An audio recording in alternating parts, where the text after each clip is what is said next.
Is a major turning point for the New York Rangers, as we've all been waiting for this one thing in particular. An insider has revealed something that nobody has even thought about heading into next season. We're going to break down exactly what that is, as well as multiple other updates as it pertains to the New York Rangers as we head closer, an inch closer to this next regular season. We're going to break it all down in this episode of Rangers Digest. But before we do that, a quick reminder to hit that subscribe button. About 77% of you who watch these videos aren't subscribed to the channel. So if you want to stay up to date with everything that's happening with the New York Rangers, this channel is built for blue shirt fandom. So go ahead, hit that subscribe button, because this is the place to be for all your daily New York Rangers content. But Bret, let's get right into it. Something that I didn't even have on my radar, and we've been talking about it quite a bit throughout the summer, because of course it was a big talking point earlier in July, is of course the presumed defense pairing of Adam Fox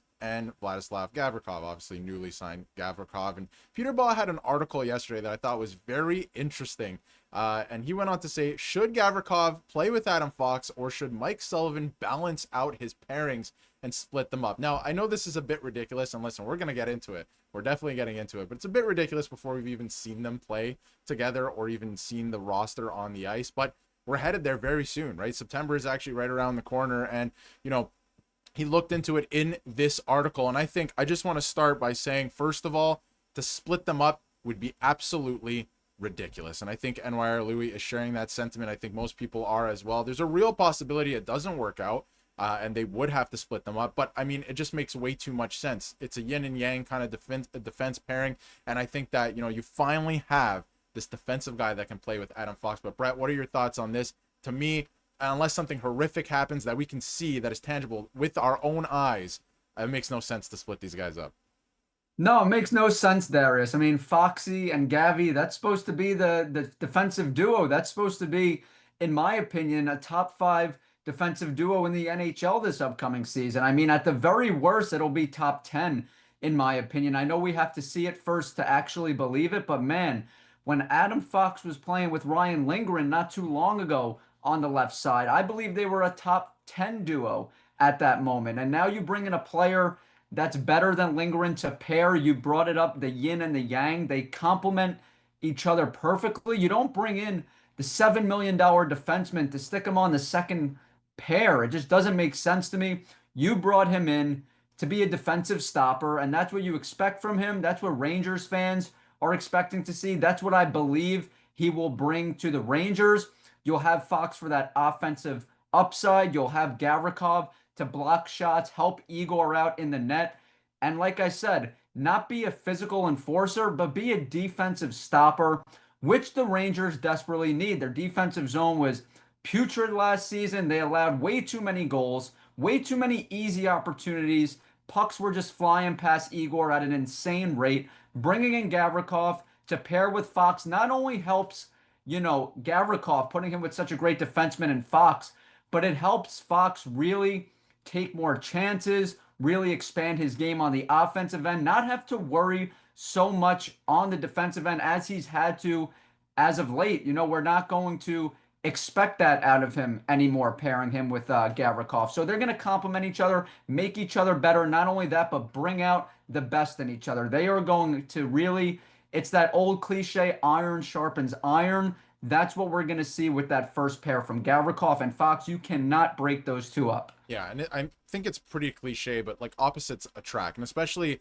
in hockey and defense pairings. And I think that's exactly what's going to happen with this defense pairing. I think it would be really dumb to split them up. Again, something catastrophic would have to happen. I don't know, and like Louis saying here, what balancing the pairs necessarily means, right? At this point, I think you are balancing the pairs with having Gavrikov there, because who would play with Adam Fox? Is it Carson Soucy? That's not the answer. This is definitely not the answer. I'll tell you that. So I think that, they have to rock with this. There's a reason they went out to get him. If you look at this from Dom Lucian as well in The Athletic, he was ranking contracts in terms of what they mean to the team, and Adam Fox is still at an A+. We're going to get to this and deep dive into this in a future video, that's for sure.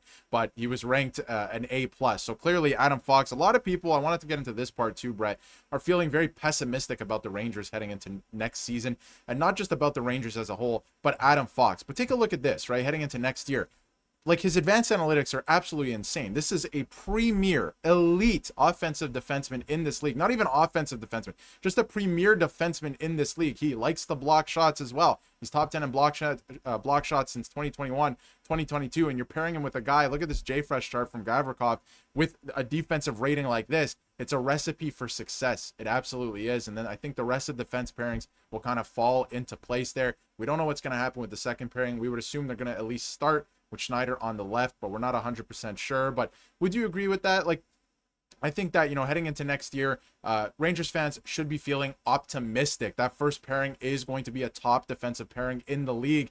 And Adam Fox finally has a guy that's going to allow him to be himself, to go out and be that offensive defenseman and play his game, not have to worry about anything. Because I feel like for parts of last season, Adam Fox was babysitting.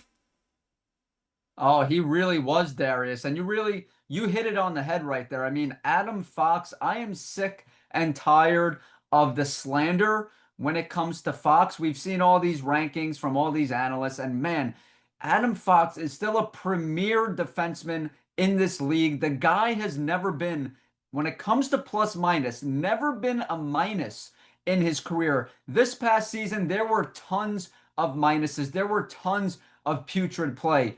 There was tons of guys just not giving a rat's you know what, but Adam Fox, man, this guy continues to produce year in and year out. Even during a bad season, you look at those statistics, many teams would kill for a player like this on their first pair. And like I said, still a +9 in over 23 minutes of ice time. You see right there, the guy blocked shots. Look at that, over 100 blocked shots this past season. You pair that with Gavrikov, and that is going to be a shot blocking duo, That's going to help out Igor Shesterkin, and NYR Louis hit it on the head. Enough with this whole balancing ballerina act, all right? You have to placate to your strengths. You need to form an identity. The Rangers don't have an identity. They did not have one last season. You don't go from 2 wins away from a Stanley Cup to 13th in the Eastern Conference without lacking something more than just talent. It was that the talent was there. They had a lot of the same players. They had no heart. They had no identity. You need that first pair. You worry about the second and third pair later on, okay? You establish that core, that first pair. Gavrikov, that's what you paid him $7 million for. You pair him with Fox. You create that defensive identity in front of Igor. You get back to your strength on special teams. Fox, quarterback the power play 1 unit. Gavrikov, be a penalty kill specialist. You get back to your bread and butter. The Rangers can't mess this up. This is all right in front of them. It's the easiest thing Mike Sullivan can do, to be honest with you, Darius. Just put Gavrikov with Fox. And you brought it up. Who are they going to pair with Fox if not Gavrikov? Soucy? I don't think so. Who wants Soucy to play on the first pair? I know anybody could look good with Fox, but not even Soucy probably would look half decent with Fox. Not to mention Schneider. You're moving him to the left side most likely. You're going to put him on the first pair, making that transition. I don't see it. Vakanainen, come on. You need to put Gavrikov with Fox. It's the easiest thing Mike Sullivan could do in his first year as Rangers head coach. Absolutely. And you brought up a good point here. If you take a look at the JFresh chart for Gavrikov, great at the penalty kill as well. So he's going to play a big factor into that. And Adam Fox, the reputation that he's getting lately, I don't know where it's coming from, but this guy is an elite defenseman in the league. He likes to block shots. He plays, is he an elite defenseman in his own zone? Maybe there's better defensemen in the league, but overall, he's a great defenseman. So all of that to say, go check out this article. You can find the link in the description. Really appreciate Peter's work. And obviously, there was some interesting tidbits in the article. And I don't want to make this seem like we're dumping on him, but I feel like this idea that I see out there, not just from Peter, is ridiculous. Unless we see something that really warrants, doing the opposite, it's a bit ridiculous to me at this point. One other thing that I wanted to touch on in terms of, doing some quick hits here with some other Rangers news. Obviously, Vince Mercogliano had a great article. Go check that one out as well about Joe Micheletti, obviously retiring last season as well. And I thought it was pretty classy what he did in terms of, letting Sam Rosen have the spotlight for the entire year, not mentioning anything about himself retiring and then retiring himself. I thought that was pretty crazy, but a really, great article here from Vince Mercogliano. Bret, any thoughts on this one? Because again, I thought that was, I think it caught everyone by surprise a little bit, and I thought it was classy.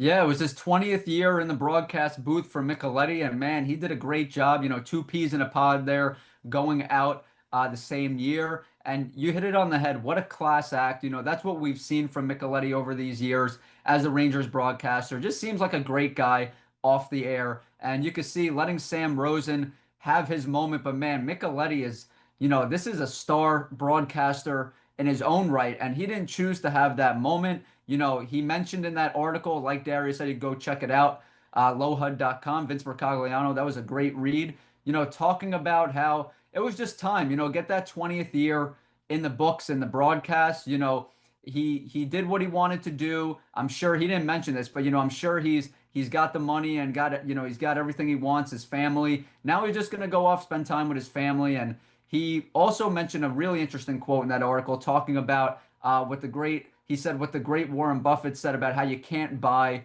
time. So, getting a little up there in age, like I said, I'm sure he's financially stable. So now he wants to go enjoy himself with his family, with his wife, and good for him. He put in 20 years in the booth, and now it's a new era of Rangers hockey, not only on the ice, but off the ice, Darius. Definitely. And a lot of really interesting tidbits in that article. Again, go check it out. And a lot of what he was speaking about, really echoed and mirrored what Sam Rosen was talking about too. And I thought that was very interesting. So go check that out. The last thing we'll mention is Malcolm Spence is really pushing for, and a lot of people do believe that he's going to make Canada's World Junior team this coming season. I feel like that would be a large step for him to not necessarily a large step. Like, it would be nice to see him there, but I think that is a really good step in a player's development and to take on maybe a leadership role there. So that's something that a lot of people think could happen at this point. Again, this is from Forever Blue Shirts. And, I think Spence has a really good shot to make this team. And that was a direct quote. So could be very interesting heading into next year to follow his development. Obviously,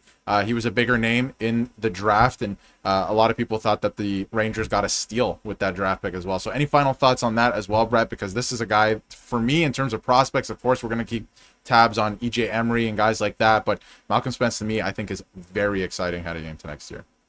Yeah, we're keeping tabs on everybody, not just the Gabe Perreaults or the Brennan Othman, Brett Berards of the world, but we also have to keep an eye on EJ Emery, Garan, who we spoke about yesterday, and now Malcolm Spence.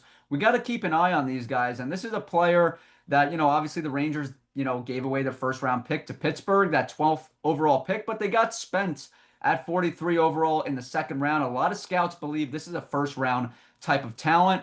And you mentioned it would be a big step for him, Darius, because there are a lot of players at this showcase that have more talent than Spence. But what he has is the untangibles, the want to, the will. Just he wants it more than you do. He brings that two-way ability at the forward position. That's why I believe he could like insert himself as a middle six type player. Could crack the top six, but definitely a bottom six forward, at least to start his NHL career here in a few years. But he plays a 200-foot game. I've spoken about it. All three zones. He's very versatile, plays different spots on the line. And like I said, this is a player that not only does he want it more than you do, but he's been productive. We saw his production in Erie last year, over a point per game player. He was just under a point per game player the year prior, but really took a step forward this past season. Played with Carey Terrence, Schaefer from the Islanders, and others. This is a guy that has leadership ability too, Darius, alternate captain the last 2 years for Erie. Not only that, big game performer. We spoke about Garan yesterday and how he's a big game performer, really steps up when it matters most. We saw that from Spence this past year in the playoffs. He was a point per game player for Erie, so something to keep an eye on there. We always talk about it here on the channel, Darius. The Rangers do a good job of drafting these guys.